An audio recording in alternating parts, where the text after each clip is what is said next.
On a tous déjà vécu ça. On prend son téléphone juste pour jeter un œil à une notification, une seule.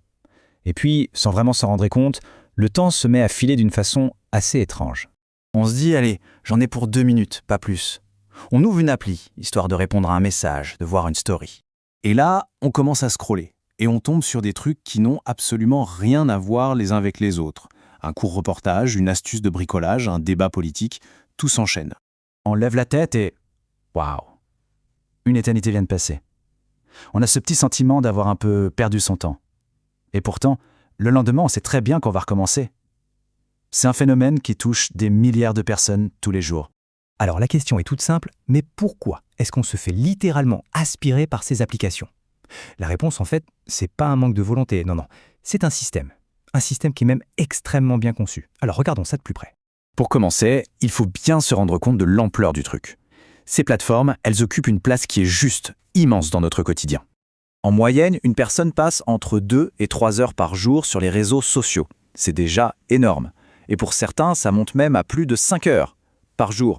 Et le plus fascinant là-dedans, c'est cette espèce de conflit intérieur. La plupart des gens aimeraient y passer moins de temps. C'est ça qui est si particulier. Presque personne n'est content de la situation.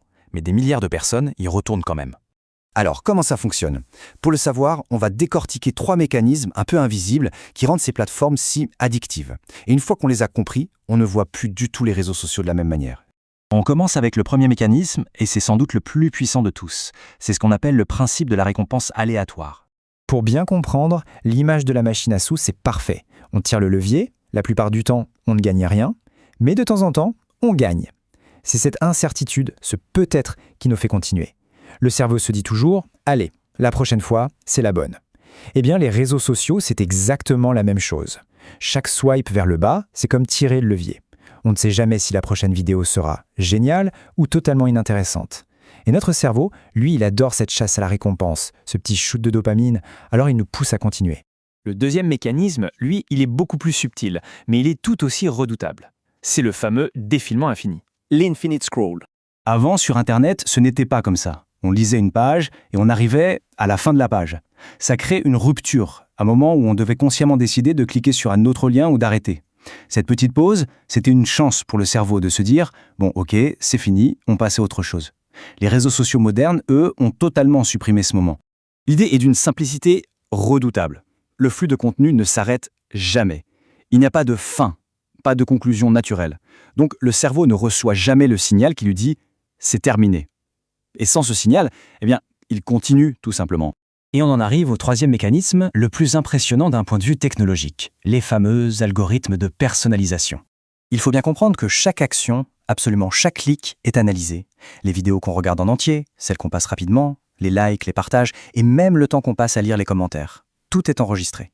Et petit à petit, la plateforme apprend à nous connaître mieux que personne. Au début, le fil d'actualité qu'on nous propose est un peu généraliste. Mais au bout de quelques heures ou quelques jours, il devient chirurgical. On se retrouve enfermé dans une sorte de spirale de contenu qui est parfaitement calibrée pour nous. Ce n'est plus une simple navigation sur le web, c'est une expérience qui est taillée sur mesure pour nous retenir. Et c'est là qu'on touche au cœur du sujet, à l'idée la plus importante. Il faut arrêter de voir les réseaux sociaux comme de simples outils. C'est bien plus que ça.